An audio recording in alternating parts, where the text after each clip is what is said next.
Even at times when we were faithless, at times when we turned our back on you, you were still there with open arms. Hallelujah. Your word says you love us with an everlasting love. Lord, we thank you. Thank you for the praise and worship that we had. Holy Spirit, continue to have your way in this service. Touch each and every single heart here. You know what we need. You know what we desire. So Holy Spirit, come see about us this day. We won't leave the same because we will allow you to have your way in our hearts. We will allow you to have your way in our minds. We just give it all to you right now this day. Help with this message, Holy Spirit, because without you, I cannot do it right. Lord, we thank you for your love. We thank you for your glory. We thank you for all that you are doing for us. Hallelujah. In Jesus' name we praise you. Amen. Amen. Thank you, praise and worship.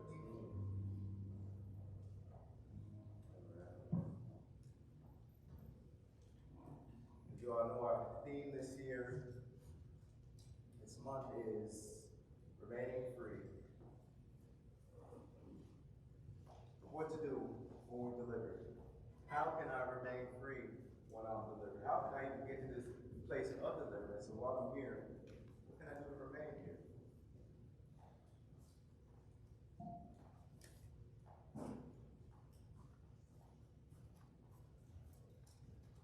Anthony, you might be lifting weights. Seems like a pretty dope guy. Yeah, a little bit. So you're lifting weights and you're struggling to get to your PR. And you finally get to it, boom, you get 200 pounds. Your spotter is there and you need his help to get to 210. So y'all rack it up, you get 210, your spotter helps you. Put it up, bring it back down. You're like, man, that was easy. Spotter go away. You throw on 10 more pounds because it was easy with your help. It was easy with your spotter, right? So you throw on 10 more pounds and you find yourself struggling. Once you get it up, it comes down and it's wrapped around your neck, choking you. I need help. Help me. The spotter's right there. He comes with this power. It seems like he's so strong. He comes and just lifts it up with one hand and regenerates you with that strength that you needed. Or maybe you're not as strong as Anthony. I don't know. A few of us in here, y'all remember MapQuest. So MapQuest was, we didn't always have navigation on our phones. Crazy world, right? So we had to go to a computer, print off our directions where we wanted to go, and bring it to the car with us. And your passenger is reading to you, all right, turn here. That's crazy, right? Turn there, turn here, turn there. So we would have to use MapQuest. So you're driving and you're in this car, your passenger's there with these big stack of papers. You needed a whole packet of paper to print out these directions. And you think because you saw them on the computer, you read them quickly before you printed them off, you think that, okay, I remember them off my head. I don't need my passenger, I don't need my passenger to help me. So you're driving, thinking you remember the directions, Sam. You find out you actually don't, you're lost now. And you wonder, how did I end up here? I had my passenger here with MapQuest that I didn't use. I'm lost, I'm struggling, or just trying to find my way. How did I end up here? Sort of like in life, right? We're driving or we're going along in life and we think we're good and we believe we're good, and before we know it, our life is turned upside down. Everything's inside out. We just wonder, how did I end up here?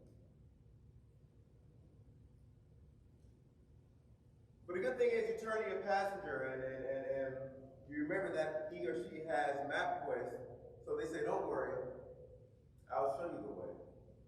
I will guide you, the pastor said.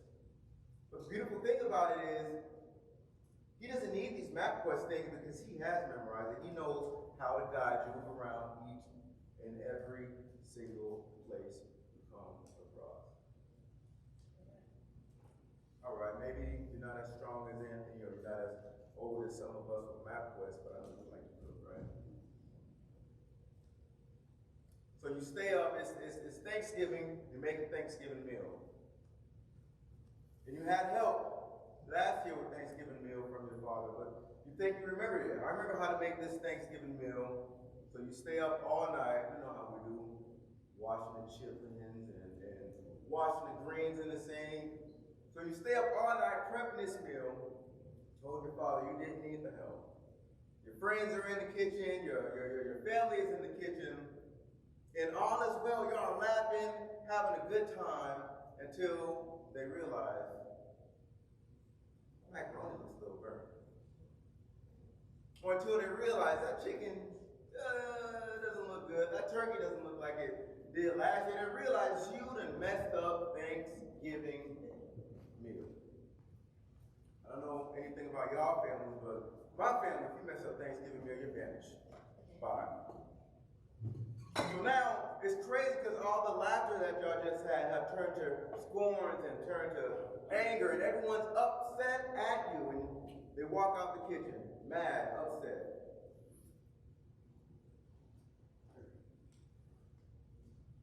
Those who were for you is now against you. Wow, that's crazy. Those who were for you is now against you. So they move, they leave the kitchen mad, calling you all type of names, calling you a failure, you suck, this, that, how can you burn the chicken, the macaroni, what am I going to eat? We don't have any TV dinners, what are we going to do? So they're mad, they leave you. You're in the kitchen by yourself now, upset, sad, you think you're a failure. Rage comes, you throw your food against the wall, flip over the table, kick open chairs, kick down chairs, and the kitchen's a total mess. You drop down, how could I do this? What did I do? I messed up the one meal of the year. That's bad to mess up. And as you're sitting there in tears, Lord, as you're crying out, someone comes and they place their hand on your shoulder and say, it'll be okay. So you get up, and before you can see it, who it is, they embrace you. Before you can see who it is, this person hugs you. And you're crying in this person's arms. You said, how did I let this happen? And this person said, because you did it without me. You tried to do it without me. And then you remember that voice. And you look up, and it's your father.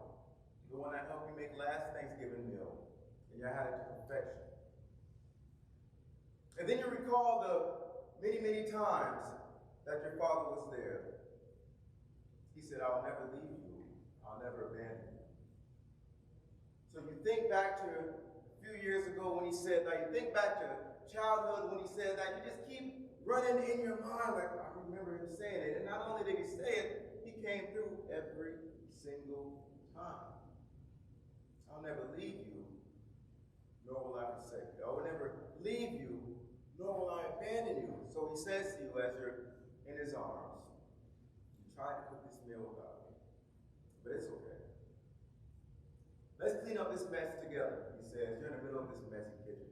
Let's clean it up together, he says.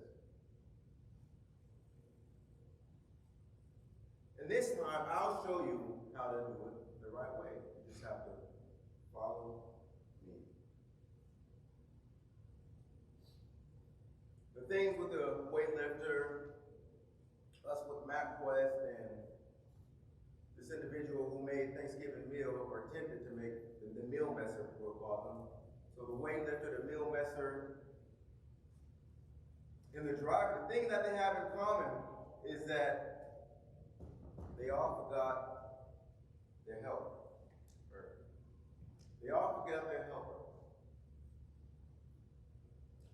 title of my message today is Don't Forget Your Help.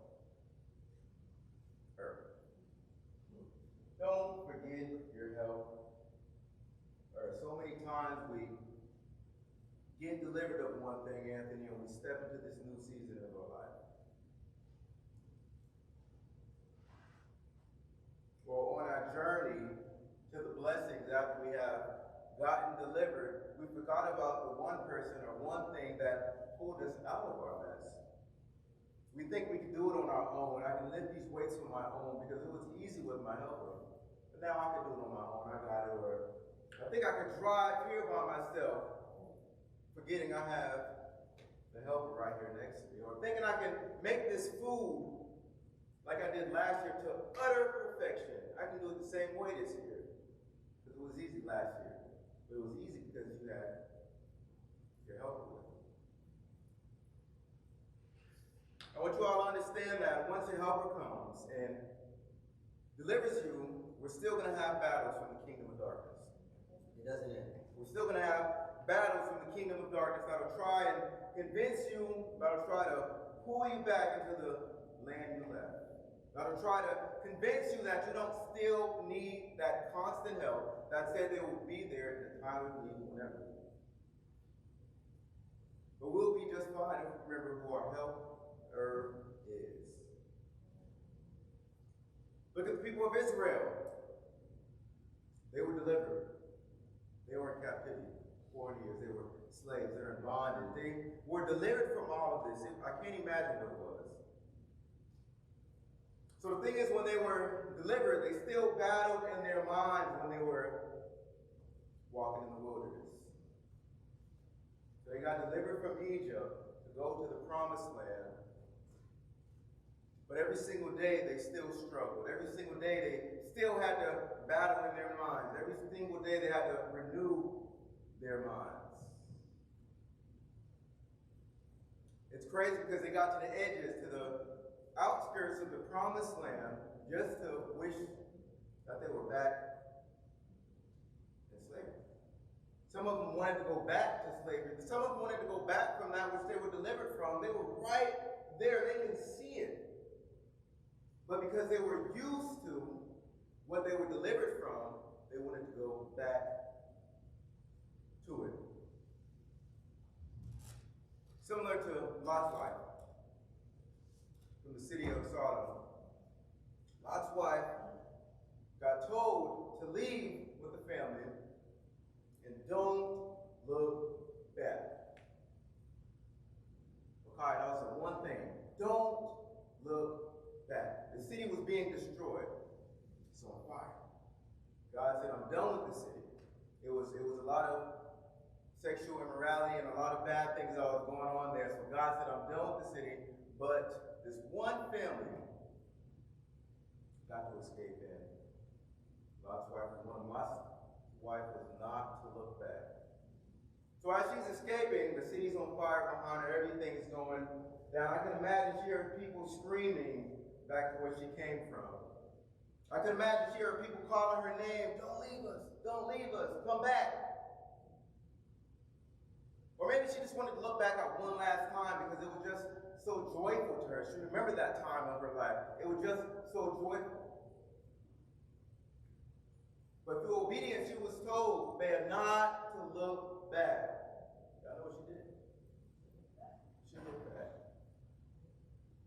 She disobeyed and looked back. So God saw to her. She was turned to a pillar of salt. How ironic is it, my man, that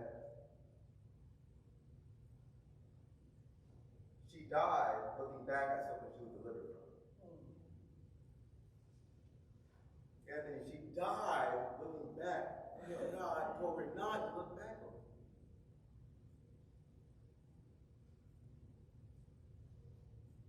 We get comfortable in the thing that we're delivered from because that's all we knew. But if we keep looking forward, if we keep looking to our helper and not looking back at that which was delivered from, we will be okay. Amen. But back to the people of Israel. Some of them, they regretted where They thought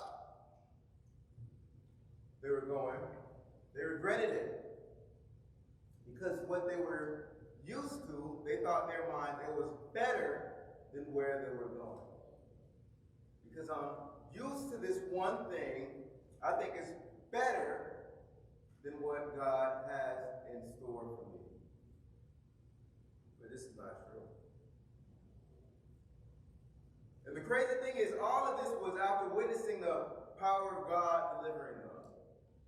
Parted the Red Sea, made a way when there was no way when he took them out of the land of Egypt. And the thing is, when he parted the Red Sea, look at the utter perfection of God. He did it perfectly. They walked through on dry land. I might not mean anything to y'all, but I look at little small stuff like that. They walked through on dry land. So God said, I'm going to show myself to be God so much, this body of water that was meant to kill you, I'm going to remove every single bit of it. It's not even going to be a drop of it there. That which was meant to kill you, none of the residue will be there. You're just going to go through as though it was